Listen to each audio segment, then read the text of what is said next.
Respira fundo, porque o assunto hoje aqui é importante. Vamos falar de algo que você já pode ter passado ou alguém muito próximo a você. Respira fundo, que está começando mais um programa semanal que vai te trazer muita conexão. Sintonize com você. Eu sou o Marco Marzola, terapeuta há mais de 20 anos, e ao meu lado aqui esta barbaridade de companheira. Tudo bem? Sejam muito bem-vindos. Eu sou a Bárbara Oxman, sou terapeuta, comunicadora, palestrante. É uma honra estar aqui com vocês, conversando hoje sobre um assunto muito importante, né, Marco? Com certeza, ele é extremamente importante.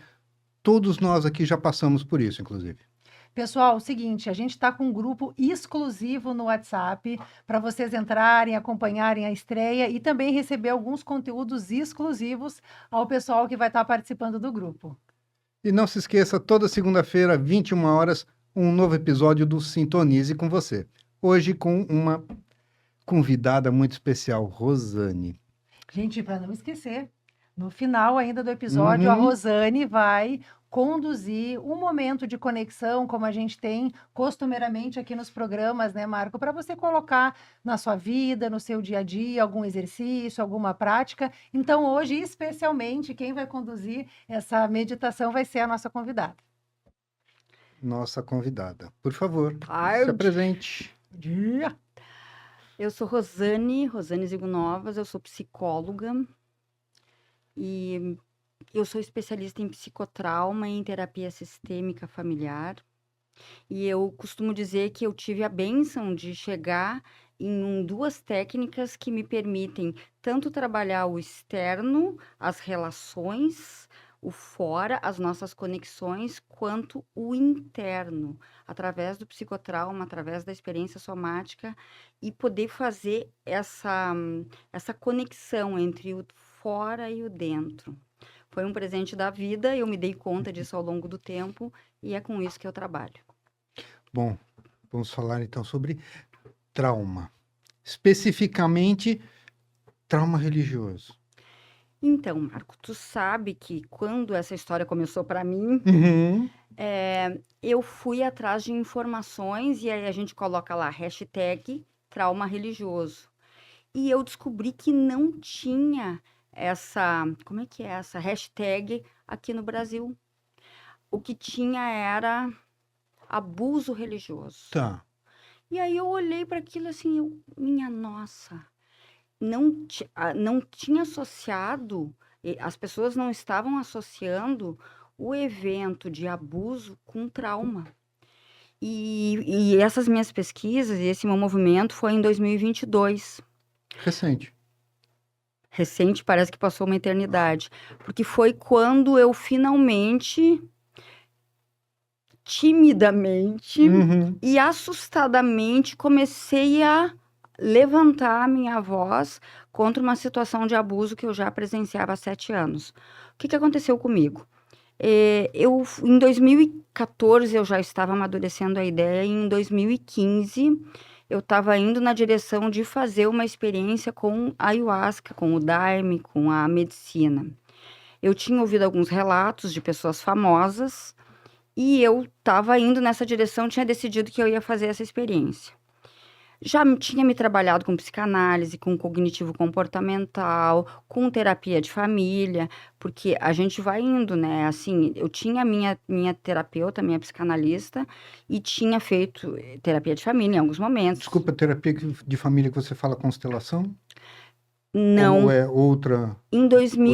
Nesse momento, em 2014 e 15, eu tinha experimentado a constelação, eu tinha feito algumas constelações. Não, eu estava falando da terapia familiar sistêmica mesmo. Terapia com os filhos, terapia com o marido, terapia de família. E eu tinha ouvido falar do daime, então tá, vamos lá.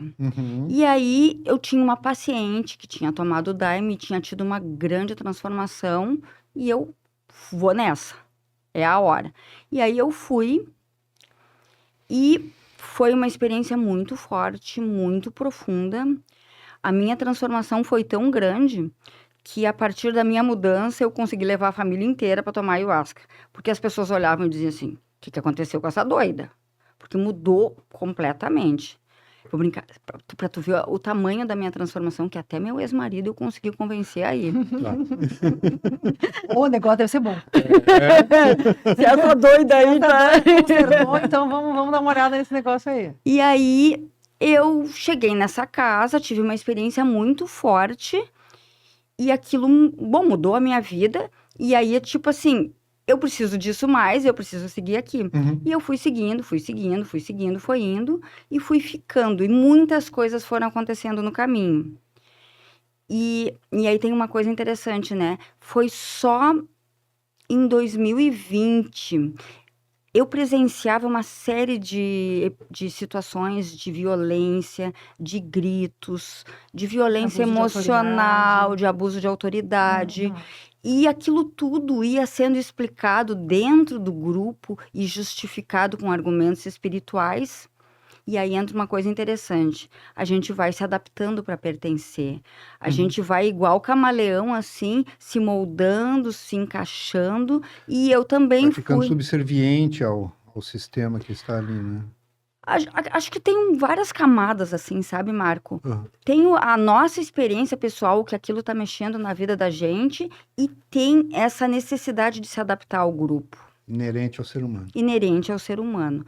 E aí, tu vai justificando, tu vai explicando, tu vai justificando, tu vai indo. O incômodo vem de vez em quando, e aí tu mesmo, daqui um pouco tu já tá repetindo o discurso e justificando o que tá acontecendo. Criando autojustificativa para permanecer na... Dentro dos grupos, Daquele geralmente desconforto. tem uma cultura de explicações e justificativas, muitas vezes até espirituais, para aquilo que está Aham. acontecendo. Tu ouve uma, tu ouve duas, daqui um pouco tu tá igual um papagaio repetindo. Até que eu fui presenciando uma série de situações abusivas, abuso emocional, abuso verbal, humilhações públicas. No lugar que eu frequentava, eu nunca presenciei abuso sexual, mas os outros abusos todos. Até que em 2020, a situação chegou num ápice comigo. Uhum. Por óbvio, né? Tava se gritando com várias pessoas lá dentro, uma hora chega a tua vez, né? Uhum. E por uma série de fatores, a situação comigo, ela foi bem importante, assim. Estou escolhendo como contar isso dessa vez. Por uma série de configurações da minha relação com o dirigente, Uhum. do meu perfil de personalidade, que é fofo. Uhum. E aí, a situação chegou num extremo, foi uma situação muito feia. Muito feia. E a partir daquilo já não tinha mais como justificar, nem como explicar, nem como usar a argumentação espiritual para aquilo tudo. E aí, o que aconteceu? Veio a pandemia 15 dias depois. E aí estava o mundo inteiro vivendo uma situação absurdamente grande e o caso foi abafado. Tá. Inclusive, assim, eu abafei o caso por uns 2, 3 meses e daí eu tinha que assumir uma função dentro do grupo que já estava combinado que eu ia assumir. E aí quando veio, e eu achei que não iam mais me convidar, achei que eu tinha sido escanteada. E aí- nesse momento estava tudo acontecendo à distância ou vocês ainda se reuniam de Não, alguma estava maneira? tudo parado, estava Tá. tudo fechado. Nesse sentido, esse grupo teve muita responsabilidade durante a pandemia, de não fazer reuniões. Tá. E aí, quando eu soube que eu teria que assumir aquela função, e aí eu tive que escolher entre assumir ou não, eu me joguei para dentro dos meus recursos. Eu fui fazer sessões de psicotrauma, de experiência somática, muito intensamente para dar conta daquela situação, para poder dar conta daquilo.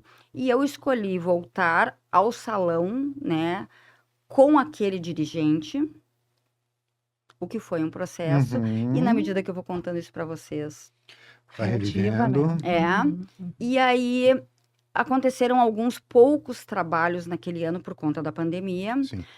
e naqueles poucos trabalhos eu continuei presenciando aquele dirigente, xingando. Ele não me xingava mais, porque ele sabia que de alguma forma ali ele não podia mais vir em mim, porque tinha se tornado uma coisa pública.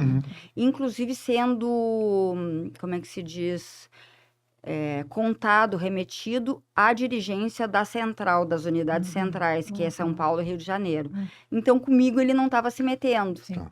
Mas ele começou a humilhar dentro do trabalho, no meio do ritual, as pessoas em transe, outras pessoas. Só que ele fez isso uma, ele fez isso duas, ele fez isso três, até que eu cheguei no meu limite. E aí eu, fofa que sou, naquele dia eu tinha decidido que eu ia bater nele. Uhum. Literalmente. Eu A saí. raiva é um processo do trauma Sim, também, é. né, Rô? Não, a raiva é um processo humano, Uhum, natural, uhum. que surge quando a gente sente que as nossas defesas estão sendo violadas. Entendi.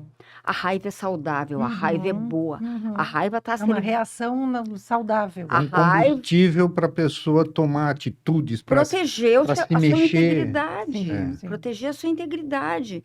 E assim, bater no amiguinho que não é bem isso, né? Mas, Aham. mas assim, Uhum, era o que estava dando para fazer. sim. E aí uma pessoa interviu naquele momento e eu não fiz isso. E aí foi Uhum. feita uma reunião onde eu pude olhar e dizer: tu é um abusador. Uhum. Tu não pode falar assim com as pessoas, tu não pode gritar assim com as Até pessoas. aquele momento ninguém havia falado isso diretamente para ele. Não. Uhum. São situações onde as pessoas não querem enfrentar Sim, com certeza. o principal ali. E aí, aquilo assim, foi um frisson dentro da instituição. Eles não podiam me expulsar, porque a instituição tem um regimento, um regulamento, onde eles não podem simplesmente expulsar alguém. Uhum. Até porque é uma ONG, então tem um regulamento, tem um regimento.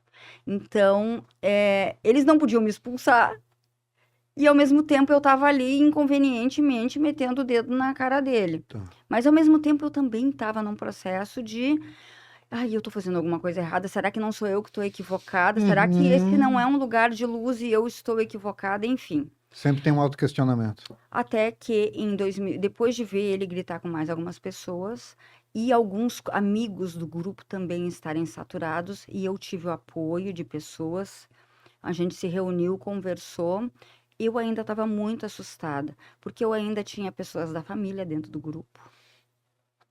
E eu tinha levado alguns amigos, então o meu rompimento significava muita coisa. Inclusive, eu rever tudo que eu tinha dito para as pessoas, gente. Toda uma postura, as Sim. coisas que eu defendia. Uhum. Uhum. Fazer uma fofoca agora. E nessa posição, e o ex? Nessa época, ele estava um pouco afastado dos trabalhos por motivos pessoais, familiares. Uhum. E depois ele escolheu não se envolver Uhum. nem na questão do que tinha acontecido comigo, e ele escolheu estar lá e ele ainda está nesse lugar. Cada um com seus problemas. Uhum. Estamos tentando cuidar Afinal de contas, ex é ex. E até porque sempre é família, né, Marco? Sim, porque é porque pai, pai claro, dos meus a partir filhos, do momento né? que você tem um relacionamento duradouro, aquilo faz parte da vida. Faz parte do que a gente é. Muitas vezes, ex, acabou, esquece. Não, fica algo. Fica Não, um carinho. e a gente... Às vezes as pessoas querem fugir, querem se livrar daquele sentimento, criando uma fantasia de que é o demônio, é o ex, é não sei o quê. Não, tal. com filhos não e existe. netos, como Claro. hoje, não tem, entende? Continua sendo família. Sim. Mas família, vamos combinar, toda família tem problemas, né? Qual não tem? Qual não tem? Ô, Rô, deixa eu te fazer uma pergunta. Quando tu diz assim que tu levou aquelas pessoas ali para dentro, né? A tua questão foi de ver tudo aquilo que estava acontecendo e uma condução que a gente sabe que o ser humano ele é um ser falível, né? E nem sempre esperar atitudes espirituais de seres encarnados é possível, porque as pessoas elas erram, né? Em algum momento tu entendeu que, peraí, existe uma coisa aqui que é a medicina, existe uma coisa aqui que é o Daime, que é o Asca, e isso por si só faz um bem às pessoas. Só que naquele momento tu acabou atribuindo tudo aquilo ali àquela pessoa que estava conduzindo o ritual. Te pergunto pelo seguinte, as pessoas que tu levou se sentiram bem. Elas estavam se sentindo bem naquele cenário, né? Porque às vezes a gente tem uma relação com a instituição e esquece a essência da coisa. Eu, por muito Né? tempo, me sentia bem, apesar de todos os problemas, sim. né? E as pessoas que tu levou certamente se sentiram bem, né? Agora, quando a gente fala de pessoas, de humanos, né, que estão em posição de poder, que precisam manter uma certa ordem, né? E, claro, tem todos os seus manejos de manipulação ali, né? Então, o rebelar-se era contra isso, não necessariamente contra o trabalho em si. Bárbara, isso só ficou claro para mim depois que eu saí. Com certeza. Porque enquanto Naquele momento, aquilo lá não. estava uma grande confusão, uma Uhum. grande confusão. Só que quando eu saí, e aí eu participei de um trabalho de ayahuasca, aliás, eu ainda não tinha saído, eu me Uhum. lembrei agora da data. Eu fui convidada por uma amiga num outro grupo que estava se formando. E quando eu fui naquele trabalho, e eu tive um trabalho profundo, assim, acessei muitas coisas, eu parei e olhei assim, gente, fazia mais de 1 ano e meio que eu não tinha um transe e um trabalho e um acessar dos meus conteúdos internos lá naquele lugar. Por quê? Porque aquele não era mais um lugar seguro. Uhum. Uhum. E aí, quando eu experimentei aquele trabalho, e naquele dia, o dirigente desse lugar onde eu fui visitar, ele tinha sido de uma delicadeza, de uma amorosidade, tinha feito uma oração tão bonita. Eu olhei para aquele homem e imediatamente a minha mente fez uma sobreposição com aquele homem que estava ali naquele trabalho onde eu era visitante e o outro dirigente. Foi como se tivesse figura fundo, assim. Uhum. E eu olhei e fiz assim, meu Deus. E aí ficou muito claro para mim a diferença da condução, da energia, da Uhum. postura, Uhum. do tom de voz, da questão do respeito, da maneira como as coisas foram conduzidas. E ali as coisas começaram a ficar claras. Uhum. Uhum. E aí eu fui começando a entender o que era o trabalho com a medicina, com a ayahuasca, como uma ferramenta de Uhum. cura e de autoconhecimento, Uhum. e o que era o grupo, A interferência humana. a interferência humana. Uhum. Então foi Uhum. aos poucos. Uhum. E aí o que aconteceu? Eu olhei, eu naquele momento parecia que eu estava fazendo um ato de extrema coragem, e graças ao convite de vocês eu fui assistir o meu vídeo de 2022. E eu fiquei chocada. O quanto eu ainda estava com medo, o quanto eu estava pisando em ovos para falar sobre aquilo, o quanto eu ainda estava maquiando a dimensão daquilo tudo.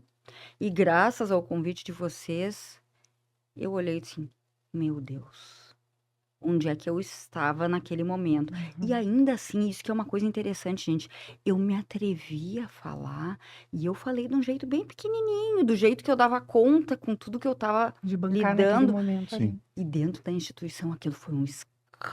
Uhum. Uhum. Porque é isso, tem esse pacto de silêncio, de não questionar as figuras de autoridade, de não questionar essas crenças de que o dirigente tem um contato especial com a espiritualidade, então Uhum. ele sabe o que está fazendo. Uhum. E aí a minha voz hoje eu olho daquele tamanhinho, Uhum. em 2022, foi um ó. Essa semana, graças ao convite de vocês, eu olhei para aquilo e disse assim, meu Deus, tu não falou nada do que tu tinha que falar? Tanto que eu Sim. gravei um vídeo no domingo, Sim, sim. possuído na força Uhum. da coerência, Uhum. da presença inteira, dessa vez inteira, dizendo o que eu precisava dizer. Sim. E Isso seria a cura de um trauma? isso seria uma resposta de defesa que eu não consegui ter na época. Tá. E a cura do trauma passa por a gente poder restaurar as nossas defesas que não estavam inteiras. Uhum. Um exemplo muito bobo, assim. Quando uma bola vem na nossa direção, se a gente consegue fazer assim, ou se a gente consegue fazer assim, a gente se defendeu. Só que quando a gente é bem pequenininho, a bola vem e a gente, tum. E aí é que é o traumático, aquilo que nos pega Rápido demais. forte Forte demais, demais, rápido cedo demais, sem a gente poder se defender, Uhum. Uhum. tá? Então, contextualizando isso, eu acabei saindo, perdi o contato com um conjunto de muitos amigos, dezenas, pessoas que frequentavam a minha casa, e aí a lei do silêncio, as pessoas simplesmente pararam de falar comigo e passaram a me ignorar. Pessoas que frequentavam a minha casa, com quem eu Uhum. saía toda semana. Uhum. Uhum. E aí, eu tive ali alguns amigos que saíram juntos, umas 3 semanas, assim, onde a gente conseguiu conversar um pouco, se apoiar, e aí também teve algumas complicações ali naquele grupo, né? Algumas pessoas se afastaram, outras pessoas tinham algumas questões pessoais ali. E aí eu acabei sozinha naquela barca. Uhum. Na barca vazia. Sabe a canoinha vazia? Aham. Remando, remando, remando. E aí o universo me mandou uma pessoa que trabalhava, que também falava um pouco de abuso religioso lá em São Paulo. E essa pessoa acabou sendo meu parceiro, assim, com muitas conversas, de muita elaboração e de troca de materiais. E aí eu cheguei em páginas nos Estados Unidos sobre esse assunto e em páginas dos Estados Unidos e cheguei nesse autor, nesse livro, Tive razão. Uhum. Steven Hassan. E aí o que acontece? Abuso religioso é sim trauma, uma categoria de trauma. Assim como tem trauma por queda, traumas odontológicos, traumas por acidentes, traumas de abuso sexual, traumas por violência. Abuso religioso é uma categoria de trauma. E é uma categoria de trauma ampla, porque dependendo do contexto, pode pegar muitas camadas de experiência. Pode ser físico, como a gente tem visto, abusos sexuais. Uhum.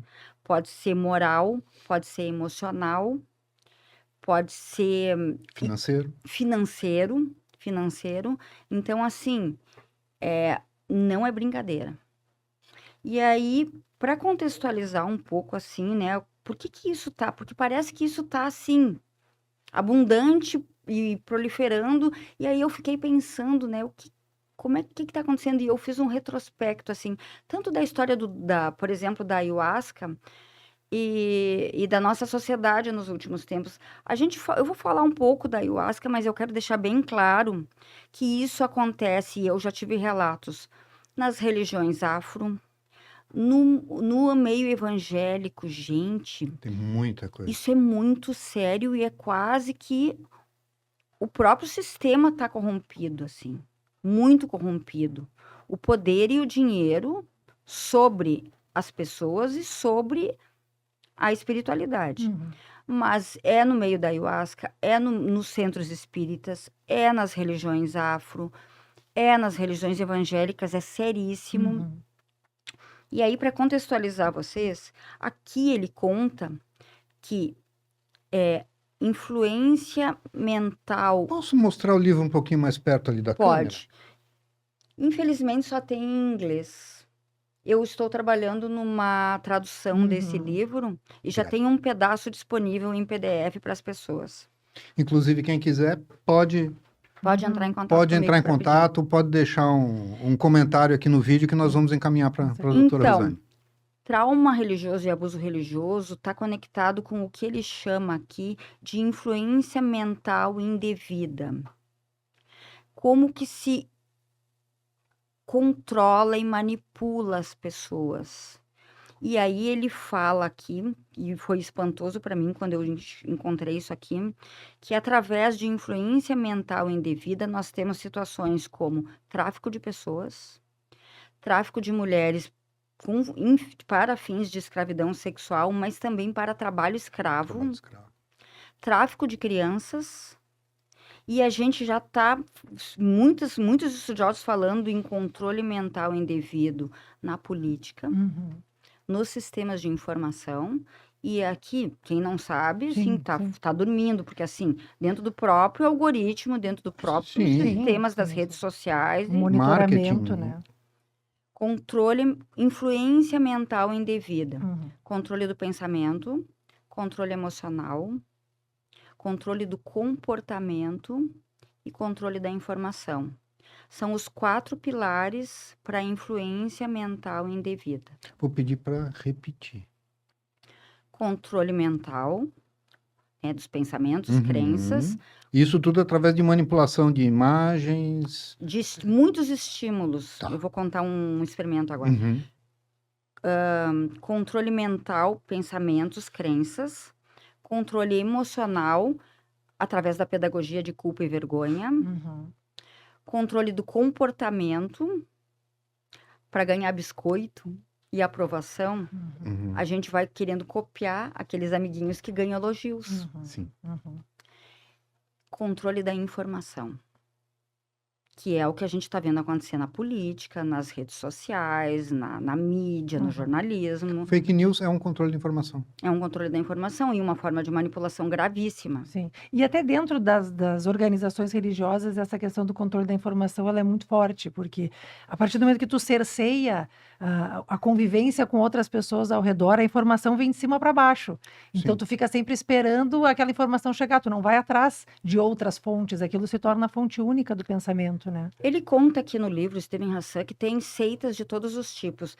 Nos Estados Unidos tem muito esse tipo de seita, onde Sim, eles sim. afastam as pessoas Isso, da para família. comunidades, né? E Isso. a pessoa passa a viver Tem dentro histórias, da né? seita. Sim, sim. Mas aqui no Brasil a gente tem outros modelos. Por exemplo, o lugar que eu frequentava não falava em se afastar da família, muito pelo Pedia, contrário. inclusive, Trazer. para trazer as pessoas. Só que o controle de informação se dava como? Tinha uma rede interna de fofoca e de trânsito. Que é estimulada de cima para baixo. Que é estimulada de cima para baixo. E aí eles ficam sabendo da vida de todo mundo. Uhum. E aí, muitas vezes, a intervenção do dirigente ou da dirigente, que parece uma informação de origem divina, nada mais é do que o sistema de fofocas e de controle de Sim, informação. manipulação e E esse controle, né? mesmo movimento de cima para baixo faz com que uns acabem falando mal dos outros para evitar que as pessoas se comuniquem, para acordar do que está acontecendo e se manifestar. Sabe o que é o triste, Marco? É que é mais simples que isso. E é profundo. Ah, As pessoas acabam indo contar tudo para os dirigentes, para a dirigente, uhum. porque as pessoas querem a aprovação, querem elogio, Querem se sentir ser inseridas. querem ser bem vistas, querem se sentir prestando um serviço ao trabalho. Porque dentro desses lugares tem uma cultura de ataque espiritual ou de nós somos guardiões da energia do trabalho. E aí se cria uma rede de fofoca e as pessoas fazem isso de bom grado, achando que estão servindo as energias do trabalho, estão preservando Fortalecendo aquela proteção ali. a integridade do trabalho. E os dirigentes, o dirigente, né, e as dirigentes nas outras unidades estimulam essa rede de fofocas. Porque é uma forma muito eficiente de saber o que está acontecendo, Controlar. de manter o controle das coisas. Sem eles estarem diretamente ali olhando, né? E Sim. cria-se uma cultura de que eles têm poderes especiais, de que eles têm a conexão com a Bom, força. recebemos aqui um chamado de que temos que fazer tais e tais coisas. Sim, uma vez eu ouvi, né, as pessoas Recebeu a falando. ligação do astral. Aliás, não uma nem duas vezes. Não, a madrinha sabia o que estava acontecendo lá adiante, do outro lado do terreno, e ela estava lá na outra ponta. Claro, alguém foi lá e contou para ela, né? Sim. Não, mas ela tem poderes paranormais, Sim, sim. E assim vai Acessou indo. o campo Então, é doloroso, mas é Sim. mais profundo que isso, entendeu? Tá. Onde é que nós estávamos? Na Com informação. No controle da informação, tá. E aí, eu tava falando, né, que aqui nos Estados Unidos tem seitas onde eles tiram São as pessoas da afastadas, né? família, mas que aqui no Brasil a gente não tem tanto isso, mas também tem vários relatos. E aí eu queria, né, tem uma pergunta que ele traz aqui que eu acho muito importante, gente, porque, olha, uma das questões da gente pôr a cara na vitrine, como eu digo, e vir a público falar sobre esse assunto, é que tu ouve coisas do arco da velha. Você sabe, em tempos de redes sociais, eu acabei de fazer o vídeo e as pessoas se arrogam o direito de falar qualquer coisa para ti, Uhum. Sim. né? E aí tem gente que costuma dizer assim, mas porque tu é burra. Como que tu não percebeu? Entendi. 7 anos? E aí foi muito interessante, o Steven Hassan, ele fala, né? Tem um perfil de pessoas que podem sofrer influência indevida ou ser vítimas de abuso religioso? E ele deixa muito claro que não tem um perfil. que pessoas, inclusive muito inteligentes, são passíveis de influência indevida e de controle mental. E aí eu acho que é interessante contar um experimento da psicologia social, porque Antes disso, desculpe interromper, existem famosos, inclusive, que já, vamos dizer assim, caíram no conto. a gente tem Sim, tem milhares de seitas gente, nos né? Estados Unidos, coisas muito sérias, assim. Inclusive tem lá, eu não vou falar nomes, tá? Não, não, nem queremos. Não, eu falei pra mim mesmo. Sim. Eu não vou falar. Não, não, não. Eu abri a boca aí. Aham, aham. Que gente, ricos e famosos de Hollywood faziam parte. Uhum. E eles tinham tanto dinheiro que esse cara que inclusive tentou trabalhar contra essa seita, Uhum. ele sofreu uma perseguição absurda e ameaças a familiares. Sim, sim. E a própria seita pagando advogados para processar, transformar a vida dele no inferno. Uhum, E aí, todos os lugares que iam falar sobre trauma religioso e abuso religioso, a orientação é não fale nos fulaninhos. Sim. Porque sim. nós vamos nos incomodar por anos a partir dessa Uhum. fala. Sim, sim. Assim como estar aqui falando sobre isso, Uhum. eu brinco, tu põe a cara na vitrine e começa a voar tomate. Sim. Então, tem um perfil? Não. Qualquer pessoa é passível. E aí eu vou contar um experimento para vocês de influência indevida e controle mental. E aí ele eu não vou mentir a formação dele, mas ele tem pós em psicologia social. Experimentos da psicologia social. Eles estavam justamente estudando esse assunto de influência indevida e controle mental, e os alunos se juntaram e resolveram fazer um experimento com o professor. Quando o professor ia para o lado direito da sala, os alunos bocejavam, eles viravam para o lado, eles viravam para trás, eles não prestavam atenção. Quando o professor ia para o lado esquerdo da sala, né, que eu acho que eu fiz ao contrário, Uhum. eles prestavam atenção, eles faziam perguntas, eles olhavam, eles anotavam. E eles relatam que em algum tempo, e agora eu não vou mentir para você se foi algumas aulas ou algumas horas, o professor simplesmente estava colado na parede esquerda. Uhum. E isso foi de iniciativa dos alunos. Dos alunos, o professor não sabia. Não se deu conta. Uhum. E quando os alunos contaram para ele que eles tinham feito esse experimento e que ele tinha tido esse comportamento, ele não acreditou. Uhum. Que ele se deu conta que até eu Sim. sou Não. passível de sofrer uma manipulação. Eu não sei né? se depois ele se deu conta, mas o que relata o experimento Sim, é que sim. ele não se deu conta e não Aham. aceitou, aceitou. que tinha sido feito um experimento Entendi. com ele. Entendi. Entendeu? Sim, sim. Então, são sinais, às vezes, e isso eu vi, gente, nesse lugar. É um olhar de desaprovação. E isso aconteceu comigo. Uhum. Eu saí daqui, fui a São Paulo para conversar com as responsáveis de lá, para falar o que estava acontecendo. E no meio de um rito, ela virou para mim, me olhou e fez bem assim, ó. Entre outras coisas que daí eu não vou contar. Uhum, uhum. E aí eu olhei para ela, porque ali eu já não estava mais me mexendo, eu já estava encarando. Uhum. E eu pensei, tá ok. Já entendi que tu não tá para papo.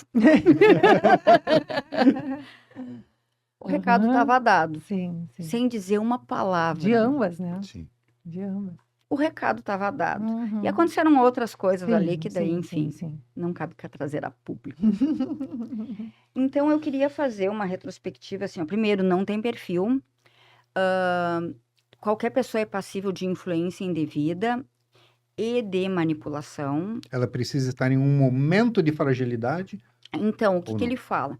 Vamos pensar assim, gente. Desde que o mundo é mundo, a gente levanta os nossos olhinhos para cima, olha para as estrelas e procura entender. O que eu estou fazendo aqui? Qual o sentido da vida? Nessa bola flutuando, se movendo a milhares de quilômetros por hora, e eu aqui uma formiga, né? Então, desde que o mundo é mundo, o ser humano olha para cima, olha em busca de respostas. Uhum. Quando a gente está passando por dificuldades de vida e problemas e etc., Faz parte do dia a dia. onde é que a gente corre? A gente se joga, né? Para dentro da Sim. igreja, para dentro do centro de umbanda, para dentro do centro espírita, né? Então, é um movimento natural. E mesmo que não seja em momentos de vulnerabilidade, de problemas de vida, o ser humano vai buscar respostas.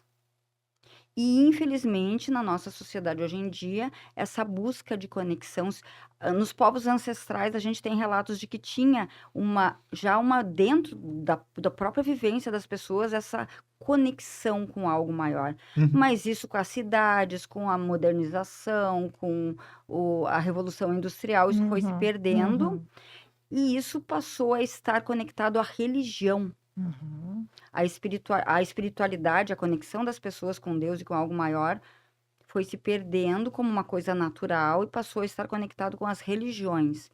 Então, as pessoas vão buscar as religiões porque tem necessidade de comunidade. Outra coisa que está sendo desmantelado pelo capitalismo dentro da nossa cultura atualmente. Tem necessidade de comunidade, tem necessidade de troca, Uhum. tem necessidade de interação com grupos, tem necessidade de busca de respostas, de conexão espiritual. Acolhimento. Troca, é Uhum, nutritivo. uhum. Então, todo mundo faz esse movimento por uma necessidade humana básica. Eu quero pertencer a Nosso- algo. Nós somos mamíferos, gente. A gente vive em manada. Se eu tô afastado, eu tô vulnerável, de Sim. alguma forma, né? E, Deslocado. Deslocado. A pessoa se Exatamente. sente deslocada. Sim, sim. E pela nossa neurobiologia mamífera, vamos nos lembrar, neocórtex, função racional é muito recente. A gente está falando aqui de que 5, 8, 12 mil anos que eles têm relatos do Homo sapiens. Homo sapiens. Uhum. E Sim, da diz que evolução, agora né? está começando o Homo sapiens sapiens, né? Tá, e Mas o Homo sapiens é isso. E esse corpinho aqui? Quantos milhões de anos ele tem? Uhum, Mais de 6 meses. E o planeta Terra, quantos milhões de anos tem? uhum. Então, a nossa racionalidade é recente. O nosso comportamento mamífero é muito antigo. Uhum. E para a nossa natureza mamífera, a gente tem que estar junto com a manada. A gente precisa pertencer. Uhum. Porque senão a gente está vulnerável, tá à Uhum. mercê. Uhum. E porque existe troca, porque existe brincadeira. Vivemos em sociedade. Uhum. Uhum. Não somos eremitas, cada um num canto. O mamífero saudável, o filhote mamífero saudável, ele é brincalhão, curioso e ele quer brincar com os outros. Quando a gente se isola é porque a gente está doente. Uhum. Então é natural buscar os grupos, é natural buscar as comunidades, é natural buscar querer pertencer. Uhum. E aí a gente está inserido dentro de uma cultura onde a gente também perdeu a vida em comunidade, como nas aldeias, onde os índiozinhos tem um monte de gente cuidando deles. Uhum. O Uhum. capitalismo cada vez mais isolou as pessoas dentro das casas. Hoje a gente mal e porcamente tem pai e mãe, Uhum. Não cumprimenta o vizinho da frente. não tem rede de apoio. Sim. E aí a São nossa muitas nucleares, né? referência é Uhum. um autoritarismo dentro de um patriarcado onde tem pai e mãe e a comunidade se perdendo. Uhum. E aí a gente tem dentro da gente esse modelo de o pai e a mãe são os grandes, eles cuidam de mim, eles sabem o que é certo e o que é errado. Uhum. Porque a gente perdeu essa vida em comunidade, a gente não tem mais a tia, a avó, a bisavó, a tia, não sei o que, os primos. Então a gente está nesse pequeno círculo. E com esse modelo autoritário e pequeno e restrito, de onde tem ali o grande e eu sou o pequeno e eles tomam conta de mim e eles sabem o que é certo, com esse funcionamento que é social, porque as nossas famílias estão inseridas dentro dessa sociedade, a gente vai para os grupos. E quando a gente chega nos grupos, a gente faz o quê? Onde está o grande aqui? Uhum. Quem Cadê é a que tem as referência? respostas? Cadê a referência, né? Cadê a referência? Quem é que tem Uhum. as respostas? Quem é que sabe o que é certo, o que é errado aqui? Uhum. Porque eu tô nesse momento, tipo assim, às vezes a gente tá, né? É a Tipo busca da figura paternal. assim, da figura de De referência, referência, né? que tem as respostas. Isso. E a nossa infantilidade, de que sabe o que é certo e o que é errado. E aí a gente faz o quê? Uhum. Vai buscar ali um pai e uma mãe substituto, alguém vai me dizer o que é certo e o que é errado, porque eu mesmo estou perdido. Uhum. E- Mas o próprio processo da medicina, trazendo de novo um pouco a questão da medicina, que te leva a um transe, né? Que nem tu trouxe ali, né? Então, a partir daquele momento, eu falei porque eu também frequentei durante muitos anos. Então, a partir daquela experiência, eu tenho as respostas. Então, de uma certa forma, aquilo ensina que está dentro de ti a resposta. Por que que o ser humano ainda necessita uma validação externa para suas descobertas? Sei que é uma pergunta difícil, talvez olhar para o céu. Mas, Pera. mas tu entende? Porque a própria medicina, ela traz a verdade, né? Então, tu tá ali exatamente para acessar um conhecimento que ele é interno teu. Primeiro, Onde é que tá Bárbara, o erro, porque né? eu acho que nem todo mundo tem a mesma experiência em contato com a medicina. Uhum. Nem todo mundo consegue fazer ou leva muito tempo Sim. uma conexão real e interna consigo mesmo. Sim. E não só a medicina da ayahuasca, mas qualquer terapia, Eu acho que né? muitas vezes, e eu participei muitas vezes, vem muitas respostas ali, né? Mas, de novo, talvez seja um movimento muito novo de ir para dentro, e a gente tem aí milhares de anos dessa referência externa. Sim. Então, Mas eu acho que é um serviço a gente falar sobre isso, né? eu acho, eu acho que tem aí uma transição acontecendo, porque a gente ainda a gente está inserido dentro de um modelo social Uhum. que nos conta que a resposta vai vir de fora. Sim. Então, mesmo que a gente esteja tendo ali uma experiência onde a gente começa a descobrir respostas dentro da gente Uhum. e fazer a nossa conexão, Hum. ali fora tem um grupo funcionando com uma influência muito forte. Sim. Eu costumo dizer que, por exemplo, no último período que eu estive naquele lugar, e agora eu quase falei o nome do lugar. Não é isso, mas é isso. Sim. Eu costumo dizer que naquele rito, naquele ciclo de cura, eu me Uhum. curei do lugar. Sim. Porque eu me sentei lá e nada acontecia. Uhum. E nada acontecia. E nada acontecia. Trabalho após trabalho. Uhum. E depois eu fui entender que ali tinha um processo de cura acontecendo para eu, tipo assim, deu. Uhum. Aqui mais nada vai acontecer, Sim. sabe? Então, Porque se a gente está falando de trauma religioso, existe um momento em que aquilo que era bom deixa de ser bom, né? Aquela experiência que antes era uma experiência positiva, que eu Sim. saía feliz e contente, abraçando, e, né? E em algum momento aquilo deixa de ser bom. Então, às Começa a vezes. ser até estressante. E aí. Obrigação. Eu acho que de repente a gente poderia trazer, até pela tua experiência clínica, né, com a psicologia, de dizer em que momento essa pessoa está efetivamente sendo vítima de um trauma religioso. Como que cada pessoa pode Como é que ela perceber pode que está? perceber que está? São os parentes que percebem, ela que percebe. Então, antes eu saía rindo, agora eu saio chorando. Em que momento isso vira? Daquilo que devia ser bom para ela e devia suprir todas essas necessidades, né, apontadas, porque são necessidades, né, de acolhimento, de grupo e tal, que isso deveria ser bom. Que momento isso deixa de ser bom? eu acho que a gente pode dividir em duas categorias, assim. Eu tenho olhado muito na direção. Vamos pensar primeiro pro lado exterior. Valores humanos básicos. Inclusive, eu estou fazendo uma série de postagens essa semana falando disso. Maravilhosa. Sigam Eu- Rosane nas redes Não, sociais. assim, ó. Quais são os 20 valores humanos básicos essenciais? Uhum. Respeito, integridade, compaixão. Deixa eu abrir aqui. Enquanto isso, aproveita e segue o canal e dá seu like. Se você ficou até aqui é porque você está gostando. E aproveita para compartilhar com quem você acha que vai gostar desse podcast. O Inclusive, assunto é extremamente a importante. gente pode colocar no grupo exclusivo algumas matérias da Rosane, né, para o pessoal que está lá no WhatsApp, né? Podemos não, vamos. Ó, Fiquem atentos. respeito, empatia, honestidade, integridade, responsabilidade. Eu vou citar apenas alguns, tá? Porque são, eu tô trabalhando com 20. Compaixão, justiça, humildade, Hum, Valores humanos básicos essenciais. Tolerância. E aí, assim, vamos, baliza externa. Porque para mim também foi um processo, tipo assim, gente, como é que a gente explica isso para as pessoas? Tipo assim, Uhum. eu tinha uma experiência, eu sabia que aquilo tinha sido abusivo, mas e aí tu tem que começar a botar palavras que façam sentido para as pessoas. Uhum. Às vezes precisa colocar palavras para fazer sentido para nós mesmos.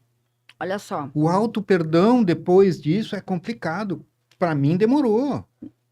E a gente Foi precisa sofrido. não desenvolver balizas para os próximos lugares que eu vou. O que que eu preciso observar? Sim. Uhum. Valores humanos básicos. Compaixão, respeito, honestidade, humildade, tolerância, Uhum. justiça. Vamos começar por aí, fora. E aí, assim, ó. Marco, ser humano, falível, todo mundo cheio de defeito. Euzinho Uhum. aqui, eu brinco. Se for falar mal de mim, me chame. Eu sei coisas terríveis a meu respeito. Né? É. E é isso. Então, assim. Mas que a gente possa. Que pelo menos as pessoas que estão ali possam ter um mínimo de coerência. E aí entra o critério 2. Tem diálogo? Tem espaço para o questionamento? Uhum. Quando tu chega e diz assim, olha, eu não gostei disso, eu não tô achando isso legal, como é que o questionamento é recebido dentro do lugar? Hum. É, Tem espaço maravilhoso. para isso? É isso aí. Ou te sacam uma explicação espiritual, ou uma intimidação, ou um bullying, às vezes sutil, às vezes nem tão sutil? Então, primeiro, vamos observar os valores humanos básicos. Segundo, tem espaço para pergunta? Uhum. Tem espaço para questionamento? Tu sente que quando tu traz um questionamento, uma pergunta, um desconforto, aquilo foi acolhido? As pessoas que estão na liderança têm coerência entre o discurso e a fala? Uhum. Um mínimo de coerência. Gente, Coerência entre várias respostas, inclusive. assim, ó, contradição a gente tem, Sim. né? Todo mundo tem. Mas quando uma pessoa chega e te traz, fiz uma cagada. Posso até dizer assim, olha, eu preciso de um tempo para olhar para isso. Tipo Uhum. assim, Uhum. ou até leva um tempo para dizer me desculpa. Mas tem coerência, Uhum. entende? Parâmetros externos. Uhum. Para a gente tentar criar um pouco de sanidade mental no meio da Sim, com maluquice. certeza. Até para auxiliar alguma pessoa que eventualmente possa estar passando por isso e o que que ela tem que refletir para entender que aquilo ali que está acontecendo não está sendo bom para ela, né? Parâmetros internos. O que que é o abuso? O que que é o trauma? Uhum. O trauma é aquilo que passou do limite. Do limite de quem? O Marco tem um limite, a Bárbara tem outro limite, a Rosane tem outro limite. E aí entra um parâmetro que é subjetivo. E aí, por isso que a gente tem que olhar o externo, olhar para fora, olhar coisas objetivas, e a gente tem que entender como que a gente está naquele ambiente. Porque aquilo pode estar sendo forte demais ou rápido demais para mim. E aí, quem é responsável por isso? Aí sou eu. E aí, se tem situações que realmente são fortes, por exemplo, que tô achando que é abusivo, que está passando do ponto, aí entra de novo aquela pergunta. Bom, eu estou sentindo desse jeito. E aí eu vou conversar e como isso é recebido e como isso é acolhido. Acho que assim, a gente começar por aí, e isso já dá uma trabalheira. Não é fácil. Não, e aí tu vai lidar com as caras e bocas e com o desconforto Uhum. de trazer um questionamento, de tu erguer a voz, e quando todo... E eu passei por isso, gente. Muitas vezes nem eu erguer a voz, é simplesmente soltar algo, uma indecisão, um desconforto, falando muitas vezes de uma maneira calma, tranquila, humildemente perguntando o que está acontecendo. A gente já muitas vezes é massacrado pelos Exatamente. próprios colegas. O massacre vem às vezes de baixo para cima. Porque todas as pessoas estão ali mantendo um status quo, tipo assim, porque se tu começar a questionar, eu também vou ter que parar para pensar no que está acontecendo, e eu não Sim. quero parar para pensar. Uhum. Eu quero continuar pertencendo a isso aqui. Sim. Não, Quero esse conforto de ai, estar gente, aqui. eu vou ter que falar isso, que vergonha. E eu quero continuar ali com aquela sensação de certeza de que eu tô no lugar certo, de que a minha vida espiritual tá ganha, que finalmente eu encontrei um lugar de luz e que é só eu seguir aqui para sempre e que tudo vai vai dar ficar tudo bem. certo, que tudo vai ficar bem. É sobre isso. Sim. Quantas e quantas vezes as falhas do dirigente não era assim, esse daqui é o humano falando, releva. Ele também erra. E aí relevava aquilo, porque no conjunto da obra era tudo maravilhoso. E não. E aí, tem coisas que realmente, assim, são passíveis, né, de erro. E tem coisas que são aberrações, atrocidades. E por isso que eu trouxe essas duas balizas. Por exemplo, Sim. desrespeito, gente.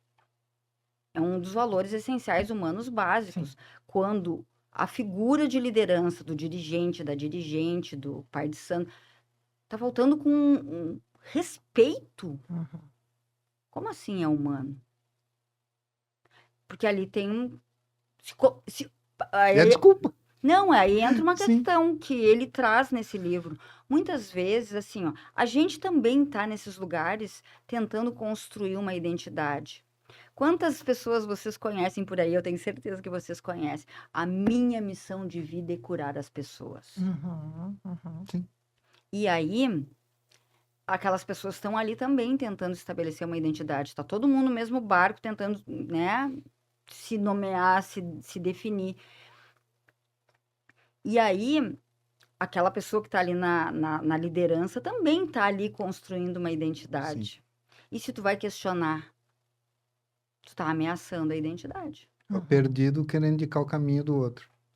E muitas das pessoas que viram lideranças espirituais, e eu conto isso na live que eu fiz, e ele fala aqui no livro, às vezes são pessoas que estão com problemas de vida, a família está uma bagunça, não está conseguindo se estabelecer profissionalmente, não está conseguindo ganhar dinheiro, daí busca a espiritualidade para tentar responder algumas perguntas, e aí resolve começar a fazer isso para todo mundo e a curar todo mundo, e começa a criar um personagem de dirigente, de pai de santo, de médium, do guru, né? De Figura, guru. né? Assim, Para figura de chegar poder, nessa assim, posição, né?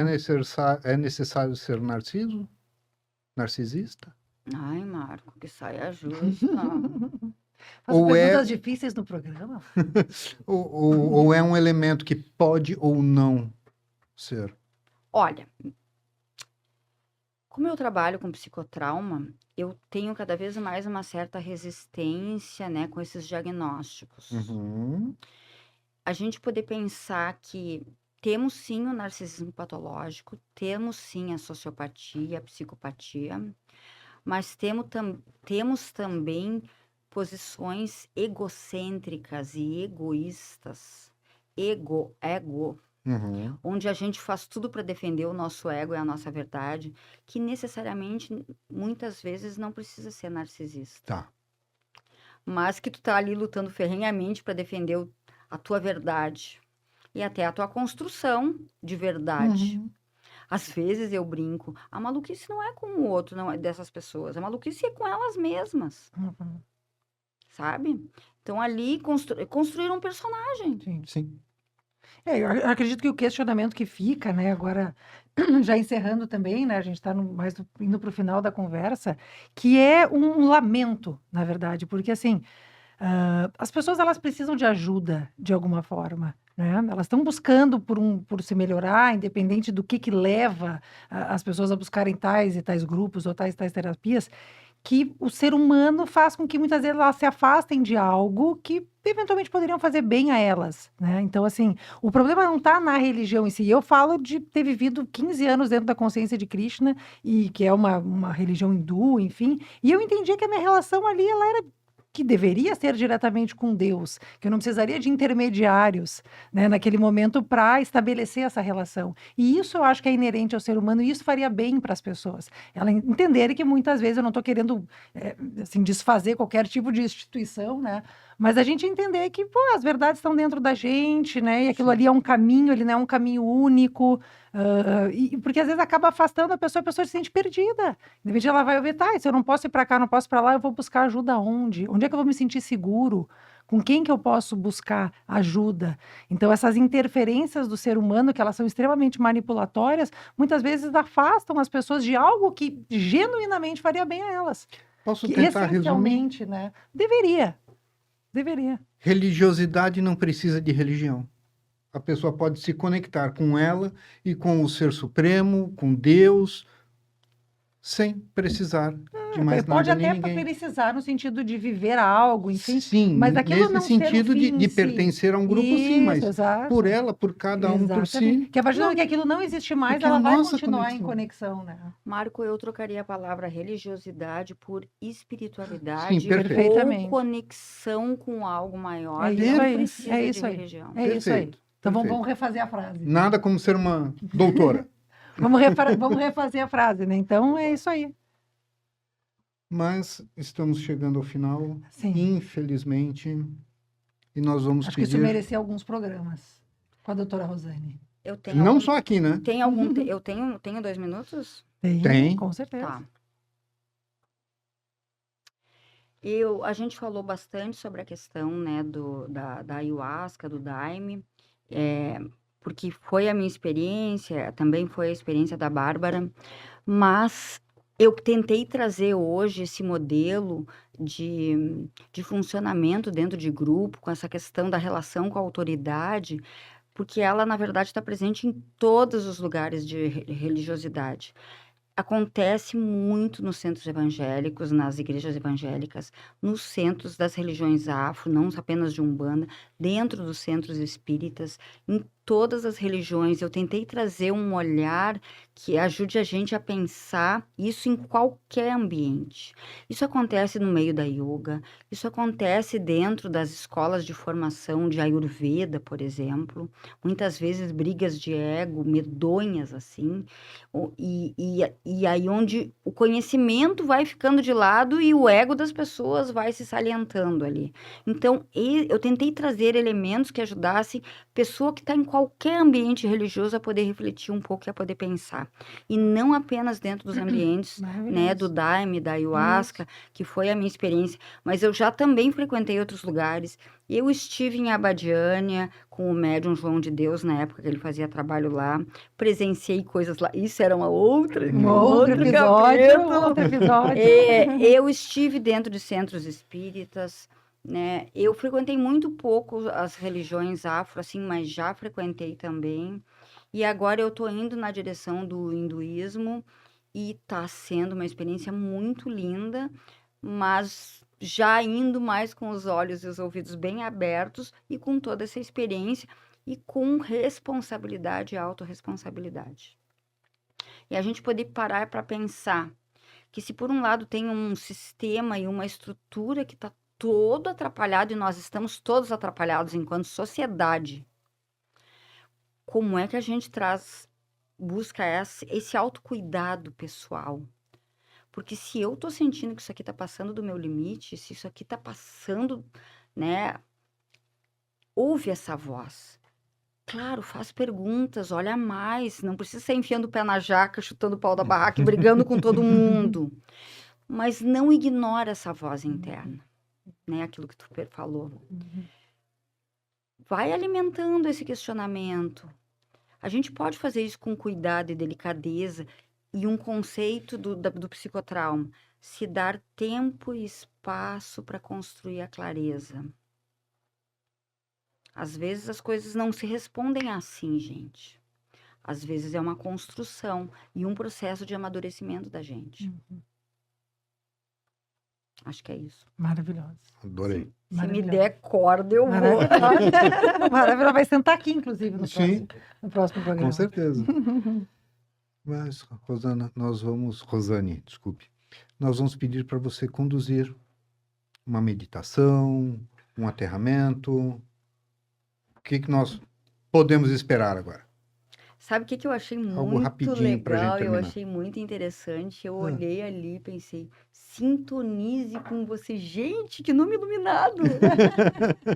Porque todo o trabalho do psicotrauma, todo o trabalho da experiência somática, e enquanto eu vou falando, eu vou pedir para vocês se sentarem de uma forma confortável, com os pés apoiados no chão de preferência, com os quadris apoiados aí onde vocês estiverem.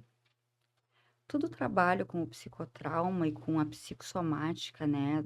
O olhar, quem quiser saber mais depois do Peter Levine, é a gente poder encontrar a sabedoria que tem dentro do nosso corpo, do nosso sistema. Então, deem um espaço para conectar com o corpo nesse momento. E apenas deixar o corpo chegar aí onde ele estiver, na cadeira, na poltrona, no sofá. E experimentar como é entregar o corpo para a lei da gravidade. Deixar a lei da gravidade fazer o trabalho dela. A lei da gravidade é a nossa amiga. Ela mantém o nosso corpo organizado. E a gente vai soltando o corpo na direção da cadeira.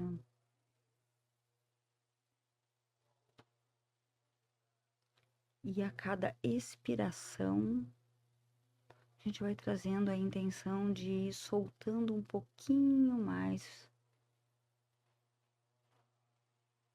para a lei da gravidade.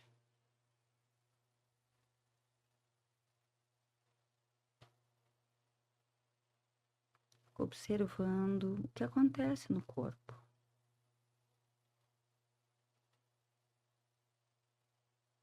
Que partes vão soltando.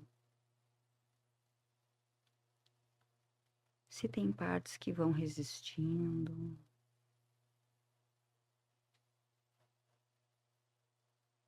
Se é fácil, se parece muito desafiador soltar.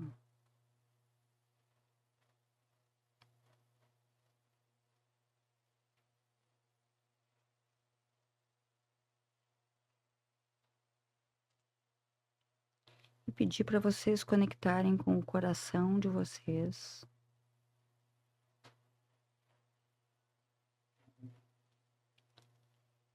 As batidas do coração criam um campo eletromagnético de 6 metros de diâmetro em torno da gente.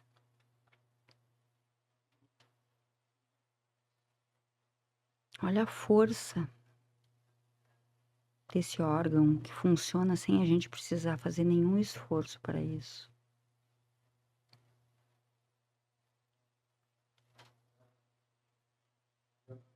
E através da conexão com o coração, entregando para a lei da gravidade, a gente buscar o contato com essa sabedoria interna que tem dentro do nosso corpo.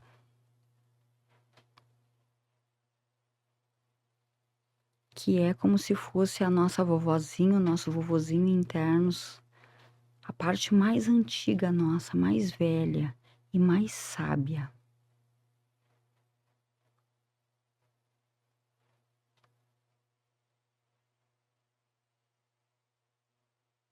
O corpo tem uma sabedoria de milhões de anos.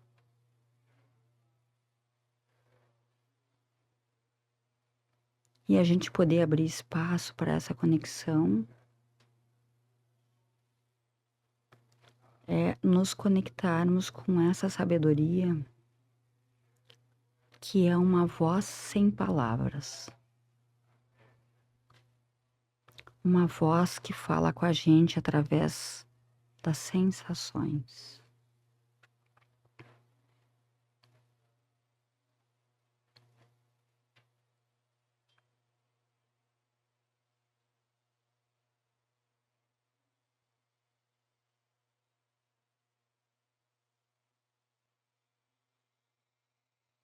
Bom,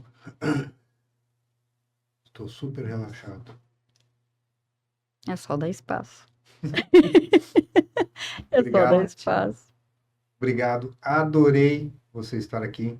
Obrigada pelo convite, pela oportunidade de eu poder trabalhar mais uma camada de cura disso tudo, podendo estar aqui e falar sobre isso tudo. Obrigada, Rô, pela Obrigada. coragem de estar aqui. Bom, espero que você tenha gostado. Se gostou, comente. Se não gostou, o que não gostou, comente também para que a gente possa melhorar. Obrigado e até o próximo. Sintonize com você.